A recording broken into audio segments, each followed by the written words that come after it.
Morning everyone, welcome to this video. Students, as you all know that we are completed with our syllabus of term 1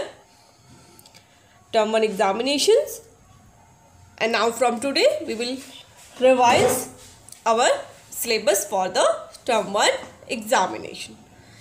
Student, we will revise from the back because these chapters are done too earlier, so we will revise these chapter first, and at the last two chapters I will revise together, and then in the next video I will revise the chapter number 4 and 5 together. Is it clear? So now today we will revise the chapter 3. Student, today we will revise according to the question given in the worksheet. Okay, I will try to take topics with the help of these questions, those I have given in your worksheet. So this is a chapter named by safety and first aid, सावधानी और आपका first aid. अगर कुछ problem हो जाती है, कोई accident हो जाता है, कोई आपके साथ कोई घटना, किसी के साथ भी कोई घटना हो जाती है, तो उस केस में आपको क्या स्टेप उठाने हैं, कुछ चीज़ें हम बेसिक चीज़ें हम पढ़ेंगे. हम पढ़ चुके हैं, हम बस रिवाइज कर रहे हैं. So here student, the first question is what should never be thrown on a kerosene fire. क्या हमको केरोसिन फायर में कभी भी नहीं डालना चाहिए. So student, here we will learn about fire accident first. I will discuss the whole fire accident case. Okay, then I will cover up these two questions together. Okay, the one is water should never be thrown on a kerosene fire, and the next is it is advisable to use fire extinguisher to put out an electric fire. दोनों का ही answer थोड़ा similar सा है, but पहले चलो fire accident को हम एक बार रिवाइज कर देते हैं कि फायर एक्सीडेंट अगर होता है तो हमें क्या क्या सिक्योरिटी रखनी है कि ना हो. पहले तो प्रिवेंशन आपको करना है. Prevention is always better than cure. किसी चीज़ का इलाज करने से बढ़िया है कि पहले आप उसको प्रिवेंट करने की तैयारी करें कि वो ना हो ही ना, राइट, उसको अवॉइड करें. सो फायर एक्सीडेंट यूजुअली किस वजह से होते हैं, हमारी केयरलेसनेस की वजह से हो सकते हैं, राइट, और बहुत डेंजरस होते हैं. आप अगर गलती से कुछ मैच स्टिक, घर में कैंडल्स, लालटेन, इनको केयरलेसली हैंडल कर रहे हैं तो भी आपके फायर एक्सीडेंट का शिकार हो सकते हैं. सम फॉल्टी इलेक्ट्रिकल सर्किट्स, कुछ सर्किट जिनमें फॉल्ट्स हो, गैजेट्स, स्विचेस, इनके थ्रू आपकी घर में कहीं पे भी फायर कैच हो सकती है. It can catch fire of any place can catch by fire with the help of these type of faults. Okay, while cooking, gas leaks in kitchen, खाना पकाते हुए अगर गैस लीक होती है तो उस केस में भी कई एक्सीडेंट हो जाते हैं फायर एक्सीडेंट के. So be safe about these gadgets and electrical any fire related objects. Okay student, prevention आपको पता ही है हमें क्या करना चाहिए. अपने घर के जितने भी आपके इलेक्ट्रिकल गैजेट्स हैं उनको रेगुलरली चेक करना चाहिए. लाइक गैस भी, आपका गैस है तो उसकी लीकेज के लिए उसको रेगुलर उसका चेक होना चाहिए, राइट. बच्चों को कभी भी मैच बॉक्स, लालटेन, ऐसी आग वाली चीज़ को खेलने के लिए ना दें, राइट. और गैस जो है खाना बनाने के बाद प्रॉपर्ली स्विच ऑफ होना चाहिए. उसको स्विच ऑफ करना चाहिए. उसका पाइप का बार बार चेक करें, कहीं लीकेज तो नहीं, कहीं कट हो गया, गैस लीक हो रही है, आपको पता नहीं चल रहा है, और धीरे धीरे वो आपका कोई एक बैड कंडीशन में कन्वर्ट हो सकती है वो चीज़, राइट. ओके, सो तो हमें क्या करना चाहिए अगर कभी फायर एक्सीडेंट आपको किसी को भी फेस करना पड़ जाए तो हमें क्या करना चाहिए. बेस्ट वे है कि हमें सॉइल या फिर सैंड डालना चाहिए फायर के ऊपर. फॉर स्मॉल फायर्स, बड़ी फायर को आप कवर अप नहीं कर पाएंगे, उस केस में आपको फायर स्टेशन में ही कॉल करना है. लेकिन छोटी मोटी फायर में आप क्या कर सकते हैं, सॉइल, सैंड वगैरह को का यूज़ कर सकते हैं, ये सबसे बेस्ट तरीका है। वाटर आप कुछ केसेस में ही डालेंगे। वाटर जैसे कि हमने केरोसिन के बारे में लिखा है कि water should not be thrown on the kerosene fire. अब वाटर केरोसिन फायर में क्यों नहीं डालते? वैसे नॉर्मल फायर में आप डाल सकते हो, लेकिन केरोसिन की फायर में नहीं डाल सकते। वाई? बिकॉज केरोसिन हो, पेट्रोल हो, डीजल हो, कोई भी ऑयल हो, राइट, ऑयल क्या होता है? लाइटर होता है वाटर से, हल्का होता है वाटर से, राइट, लाइट होता है उसका वेट वाटर से। दैट्स वाई वो वाटर में फ्लो करना शुरू कर जाता है। और अगर आप वाटर केरोसिन फायर में डालेंगे और केरोसिन जो है वो वाटर में फ्लो करना शुरू कर देगी, तो उससे क्या होगा? जो फायर एक्सीडेंट का केस हो जाएगा वो और सीवियर हो जाएगा। So it is dangerous for you, right. Next is it is advisable to use a fire extinguisher to put an electric fire. Electric fire के केस में भी आपको वाटर पोर नहीं करना है कभी भी, बिकॉज आपको पता है कि water is a good conductor of electricity. It can conduct electricity, उसके थ्रू इलेक्ट्रिसिटी पास हो सकती है। और अगर आप पास में खड़े हैं, किसी को भी एक्सीडेंट, किसी को भी करंट लग सकता है। सो स्टूडेंट, कभी भी इलेक्ट्रिक फायर के केस में आपको पानी तो बिल्कुल भी यूज़ नहीं करना है। आपके पास, आपके घर के पास कहीं पे भी फायर एक्सटिंग्विशर पड़ा है तो आप उसका यूज़ करिए, otherwise call the fire station. Okay, is it clear? So I think these both questions are clear to you, and I already given you the answers for these, right? थोड़ा सा समझाने के लिए मैं that's why taken this topic, ताकि आपके छोटे छोटे टॉपिक्स जो है वो इस चैप्टर के वो एकदम रिवाइज हो सके। Now the next is a tight bandage is tightly above the snake bite. अब चलो स्नेक बाइट के बारे में भी थोड़ा सा रिवाइज कर लेते हैं कि अगर कभी किसी को सांप काट दे तो क्या क्या करना चाहिए, राइट? अब आते हैं स्नेक बाइट की। आपको सबको पता होगा कि स्नेक बहुत ही पॉइजनस एनिमल है, राइट? और अगर स्नेक आपको कभी बाइट करता है, मतलब किसी को भी बाइट करता है, तो वो उसकी डेथ भी हो सकती है जिस इंसान को स्नेक कट करता है। तो student, be aware about it कि आपको स्नेक बाइट के केस में क्या करना है। सबको पता होना चाहिए, आपको नहीं, सबको ही पता होना चाहिए। जिस भी पर्सन को स्नेक अगर बाइट कर देता है तो उसको सबसे पहले तो इमीडिएट अटेंशन चाहिए, इमीडिएटली उसको ट्रीटमेंट मिलना चाहिए, राइट? जो आपका पॉइजन होता है, जो स्नेक इंजेक्ट करता है हमारे ब्लड में बाइटिंग के थ्रू, वो डायरेक्ट हार्ट और नर्वस सिस्टम पे इफेक्ट करता है। तो हार्ट और नर्वस सिस्टम पे इफेक्ट करता है मतलब इंस्टेंटली इंसान की डेथ हो जाती है। तो स्नेक के केस में आपको फास्टली डॉक्टर के लिए रन करना है। तो उससे पहले क्या करना है, जैसे ही ऐसे कोई केस आपके सामने है तो सबसे पहले आपको कोई भी कपड़ा, आपके सामने जो भी कपड़ा है उस कपड़े को लेंगे और जिस एरिया में वो कट हुआ है उसको उसके हाथ में टाइटली बांध देंगे। जिस जगह में वो कटा है उसके आसपास टाइटली बांध देंगे। Why? What is the reason behind this? मैंने आपको बताया, जो स्नेक जब बाइट करता है तो पॉइजन आपका इंजेक्ट हो जाता है आपकी बॉडी में, आपके ब्लड थ्रू द ब्लड से, और सीधा हार्ट और नर्वस सिस्टम में अटैक करता है। तो वो जो पॉइजन इंजेक्ट किया है स्नेक ने, वो आपके ब्लड के थ्रू पूरी बॉडी पार्ट में, आपके हार्ट और आपके नर्वस सिस्टम तक ना पहुँचे, उसके लिए आपको टाइटली आपका कोई भी क्लोथ अपने हाथ में बांधना है। मतलब इट मीन्स जिस पर्सन को काटेगा उसके हाथ में बांधना है, ताकि जो ब्लड का फ्लो है वो स्लो डाउन हो जाए और वो धीरे धीरे जाए, राइट? कि ताकि आपको टाइम मिल सके डॉक्टर तक पहुंचने का। Is it clear? So this is the answer for that. This is why it is advised to tie a tight bandage over snake bite. Okay. So the next question is, now your friend who has come to play has bitten by a wasp. अब हम insect sting के बारे में पढ़ेंगे यहाँ पे। Wasp आपको पता हो, मधुमक्खी भीड़ टाइप ऐसे होती है, राइट? ततैया बोलते हैं जिसको हम, वास्प ततैया जैसा हुआ, राइट? तो येलो कलर का होता है। in what way will you help him? तो आप किस तरीके से हेल्प करोगे?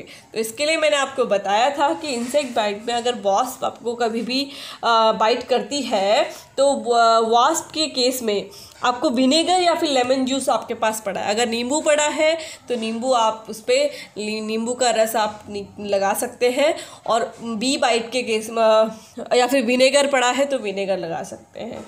एंड अगर आपकी बी कोई मधुमक्खी आपको काट देती है तो उस केस में आपको क्या करना है, उस एरिया में आपको क्या लगाना है, बेकिंग सोडा लगाना है, उससे आपको इंस्टेंटली रिलीफ मिलेगा। और एक और चीज़, वेरी केयरफुल अबाउट इट, हमेशा सबसे पहला स्टेप ये होना चाहिए कि कोई भी इंसेक्ट अगर आपको काटता है तो जो उसकी स्टिंग होती है, डंक जिसे हम बोलते हैं, तो जो उसका डंक होता है पहले उसको प्रेस करके निकाल देना चाहिए, क्योंकि उसी में ही सारा पॉइजन होता है उसका, जिसके कारण हमारा हैंड स्वेलअप हो जाता है, राइट, वो पकना शुरू हो जाता है, कई सारे इफ़ेक्ट होते हैं उसके।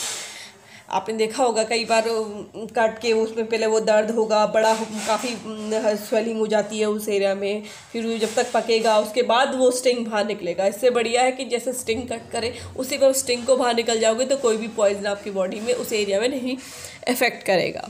Is it clear? So this question is clear to you. Now the next is next question is a name the microbe that can cause rabies. अब वो माइक्रोब जिससे रेबीज़ होता है, रेबीज़ किससे होता है? आपको रेबीज़ मैंने आपको बताया था, रेबीज़ वायरस से होता है। तो वो माइक्रोब क्या है? वायरस है।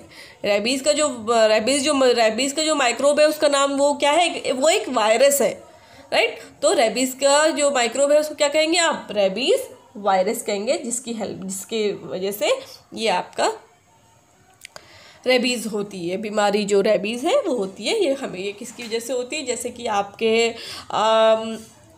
जो आपके एनिमल्स, स्ट्रे एनिमल्स होते हैं, इनके स्लाइवा में ये आपका वायरस प्रेजेंट होता है, और जब वो आपको बाइट करते हैं तो स्लाइवा, क्योंकि आपकी बाइट किया, आपके उसमें वाउंड हो गया, और उस वाउंड के थ्रू आपके ब्लड में उनका स्लाइवा इंसर्ट हो जाता है, इंजेक्ट हो जाता है, और वो आपके ब्लड में पहुंच जाता है, और वो वायरस आपकी बॉडी में रेबीज़ की बीमारी कर देता है। और रेबीज़ की बीमारी एक ब्रेन डिजीज़ है, इससे इंसान पागल हो जाता है, right.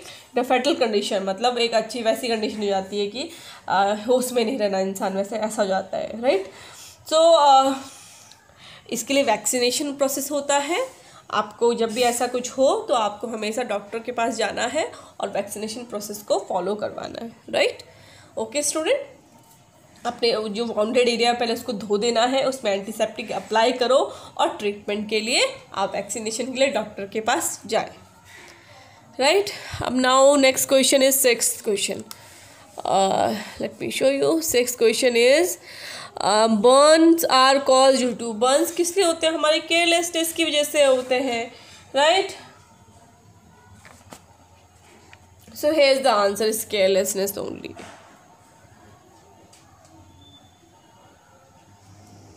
Fire and burns, right?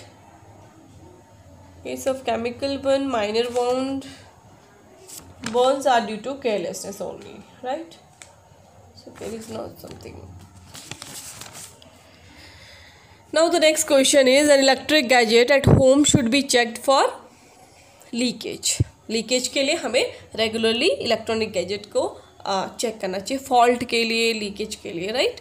Okay, what should you do when someone's cloth catch fire. जब किसी के, ये मैंने फर्स्ट टॉपिक है ये इस चैप्टर का, जब किसी के क्लोथ्स में अगर आग लग जाए, राइट, गलती से आग पकड़ ले, तो आपको क्या करना है वो आप इसको ध्यान से सुनेंगे, राइट। सबसे पहले cover the person with a thick blanket. उस पर्सन को जिसके कपड़ों में, बॉडी में, मतलब कपड़ों में आग लग गई है, उनके क्लोथ से फायर कैच कर ली है, तो सबसे पहले कारपेट, ब्लैंकेट, रग, जो भी मोटा सा कपड़ा है उससे उस पर्सन को कवर कर लो, राइट, ताकि क्या हो सके, क्योंकि मैंने आपको बताया था कि जो फायर है उसको, फायर को जो मतलब आग को जलने के लिए ऑक्सीजन की रिक्वायरमेंट होती है, तो हम ऑक्सीजन की सप्लाई कट कर देंगे इसकी हेल्प से। मेक हिम और her lay down at once and roll on the ground. और उस इंसान को लेटा देंगे और उसको ग्राउंड में रोल होने को लिए कहेंगे, right. So this is the steps you have to do when someone's clothes catch fire. It's very easy, right? So now the next question is question number 10. Why are fire extinguisher kept in school and offices? Of course, these fire extinguisher are kept in school and offices to avoid to help out in the situation of electric fire. In case of electric fire, if there is any case of electric fire, so fire extinguisher will help in these places to put off the fire. Is it clear, everyone? So it's very easy. So student, because electric अब school में बाकी चीज़ों से आग लगना it's not possible, but electrical fault ज़्यादा बड़ा case हो सकता है. एक मेन केस हो सकता है जिसके कारण स्कूल या फिर किसी ऑफिस में कोई फायर का कोई एक्सीडेंट हो. तो उस केस के लिए आपका, क्योंकि मैंने आपको बताया कि इलेक्ट्रिकल फायर में आपको कोई भी वाटर वगैरह पोर नहीं करना है, उस केस में आपको फायर एक्सटिंग्विशर एंड या फिर फायर स्टेशन में ही कॉल करना है. That's why schools and offices contain the fire extinguisher in their walls. Is it clear, everyone?